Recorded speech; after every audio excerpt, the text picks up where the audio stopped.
तो चलिए नमस्ते प्रणाम दोस्तों, आप सबके हम दिनेश प्रेमी और एगो आप लोगों के बीच में मेरा बहुत जल्द एक गाना आ रहा है जो कि चुनाव प्रचार पे गाना है और बहुत ही बवाल गाना है। आप लोगों को बीच में ये गाना बहुत जल्द रिलीज होगा और आप लोगों को सुनने को और देखने को मिलेगा। ये गाना जो कि हमारे क्षेत्र से जो दीपक यादव लड़ रहे हैं आरजेडी के पार्टी से, इसी पार्टी के ऊपर हमने एक गाना बनाए हैं और आप लोगों को बीच में बहुत जल्द वो गाना आ रहा है। तो आप लोग प्यार दुलार बनाए रहिए और उस गाने को जाकर आप लोग ढेर सारा प्यार दुलार दीजिए।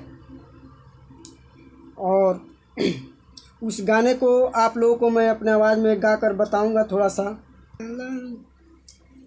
गौआ जवार में इनके बहाला, सारा विरोधियन के लाग गइल ताला, ललटनिए पर बटन दबावे के बहो, अपना दीपक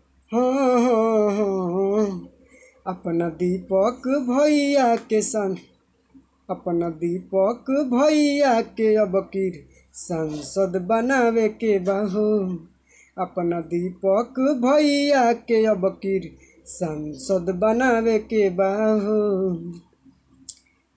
ये गाना आप लोगों को बीच में बहुत जल्द आ रहा है और बहुत जल्द हम लोग रिलीज कर रहे हैं इस गाने को। तो आप लोग प्यार दुलार बरसाने के लिए तैयार रहिए, एक्टिव रहिए और गर्दा उड़ा दीजिए गाने को। अब पूरा एरिया में भी बजना चाहिए ये गाना और सब गाना तो आप लोगों को बीच में लगातार बहुत जल्द हम लेकर आ रहे हैं। तब तक धन्यवाद। वीडियो को ज़्यादा से ज़्यादा शेयर कीजिए भाई लोग। फिर से किसी नेक्स्ट वीडियो में मिलते हैं आप लोगों से। तब तक जय हिंद, जय भोजपुरी।